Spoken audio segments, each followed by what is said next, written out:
Hi, I'm Luke Wood, editor of Glass Times magazine. Today I'm here with Bradley Beazant from Regency Glass for Glass Times Live.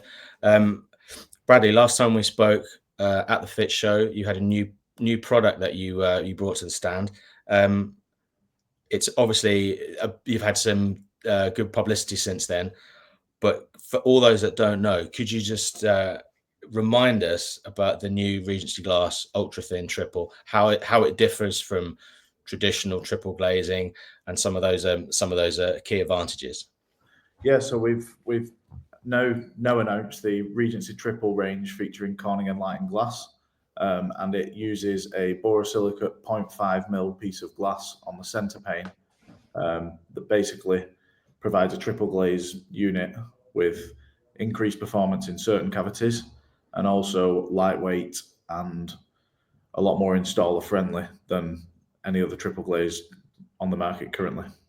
So this is a big, because the important thing with this is it's all of those traditional barriers that associated with triple glaze, and the weight and the handling and all that kind of stuff are sort of now redundant. And also importantly, it can act as a, the retrofit. You can go into existing systems.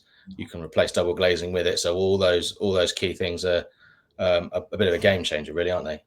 Yeah, and I think the UK market's predominantly been 28 mil cavities for as long as it's been around. So the 28 mil cavity, the problem that we had in the past was the triple glaze couldn't be effective in a 28 mil cavity. With this product, we can achieve a 0.8 U value, and yeah, it can go into your existing window frames, your existing cavities, and even retrofit frames that are existing, and people just want better glass in those frames. So yeah, from a perspective of a product that we think is a game changer, we think it ticks every box, and then it can really change the market. Yeah, and that was at the show. You showed me a sample. If you've got a sample there, you can just hold up to the camera I've got the unit that shows the. You can see there how thin that. What's that? 0.5 millimeters, isn't it? That center. Thinner than a credit card. Yeah. The Wall Street Journal referenced it. Yeah. And then we've got the actual piece of glass itself. Right. It won't be any use of me showing you the camera. Yeah. No. Well, it's Yeah. So it's created using a fusion drawing platform from Corning Incorporated over in the US, and it basically is created without contact with anything else. So as you can imagine, the optical quality and the manufacturing quality of the glass is very, very solid. And then the 3 times lower coefficient of thermal expansion is 3 times lower than standard soda lime glass. So it does give benefits with thermal breakage that we don't currently see with soda lime glass as a center pane. Yeah, in terms of the boxes that we set out to tick for our customers, because whether we like it or not, triple glazing was becoming more and more popular within the industry because people wanted to meet better U values, more energy efficient homes, and the problems that were coming when people were using traditional triple glazing just seemed to be a huge barrier to entry. And the product removes those now, and the industry seems to be ready for it now. Yeah, absolutely. So a big part of this is that ultra thin Corning glass. A lot of support from Corning, haven't you, in bringing this to market? And it's important, I think, that name, because that they've obviously got, without going into history of everything that they've done, Corning is a big concern, and this isn't a sort of an experimental product from a startup. It's a there's a heavyweight name behind it. Yeah, I mean, Corning's got decades, centuries of being behind game-changing products, life-changing products.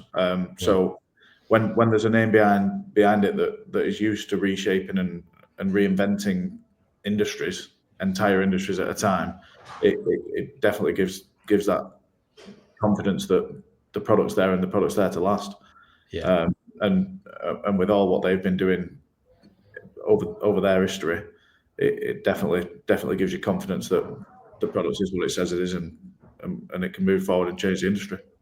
Absolutely. So To be clear, this is what you're doing here is unique in the UK. It's the first time this product will be brought to the UK. Am I right? And can you give us any size of in terms of the investment and preparation to bring to market? Can you give us a bit of an overview on that? Yeah, so we announced at the Fit Show a £50 million machinery investment. Obviously, you can imagine there's a lot more investment than that in terms of bringing and building to market to be able to manufacture this. Pardon me. Yeah, so it's a huge investment, one that we wouldn't be making if we weren't confident in the product and the suppliers around us. We've got great suppliers in Glaston, Hegler, and Jotica who are making the machines and software for this new factory. And yeah, we see it being the future of Regency glass and certainly the future of triple glazing.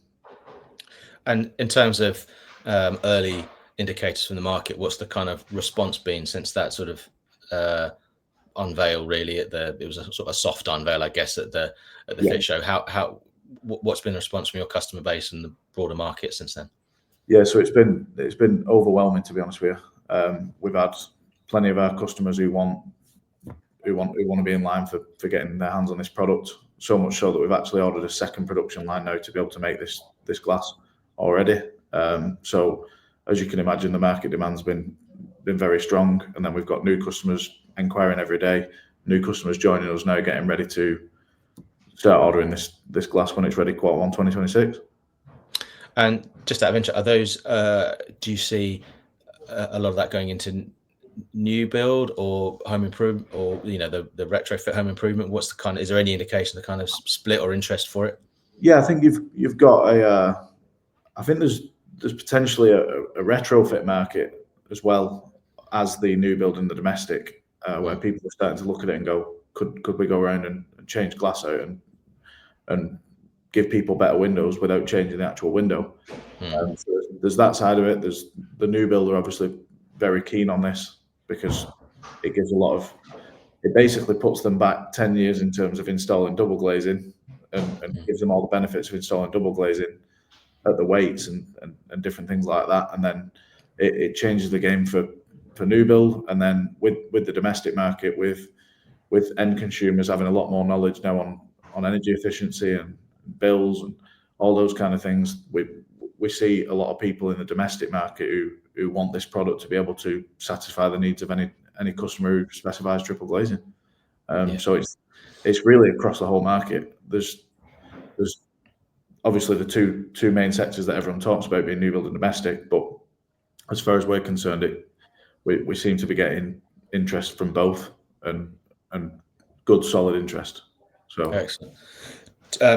Slightly difficult one to answer, but in terms of new customers, potential new customers might be thinking in terms of a price point, how does it really compare to, I don't know, let's say standard traditional triple and a high performance double glazing? What's the sort of where is it sort of pitch as a premium product?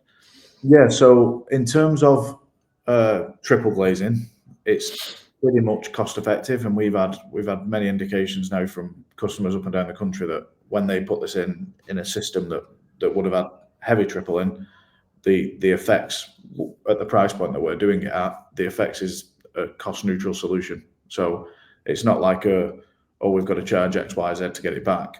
A lot of our customers and potential customers are saying, no, the benefits of that saves us. We can get it out there and be very competitive with our current triple rates and just have a lot less hassle in doing those projects. So from a triple glazing standpoint, it's pretty much cost neutral to heavy current triples. So it's not it doesn't place itself as a premium product. It's just a like for like swap basically with a lot of the benefits that are needed to be able to get triple glazing to become the future. And as far as we're concerned and the indications that we've had, I don't think this is a future product. I think it's a now product. And it's not. I don't think this is going away. And I think triple glazing is growing in the UK market year on year. We've got Europe that we seem to be following, and we always have followed. And yeah, we don't see any indication as to why it's not ready and why it's not here now. So it all sounds really exciting. You've got obviously a lot of interest. Anyone with who wants to ask more about this, obviously they can get in touch with you, can't they, at Regency? And also, there's more information in the latest issue of Glass Times magazine, and in the supplement, as we've done a special glass and glass processing supplement. So all out now, all the details on this, and I'm sure you'll be getting a lot busier in the future. But thanks, Brad, for joining us today, and best of luck. You're welcome. Thank you very much, Luke. Have a good day. Cheers.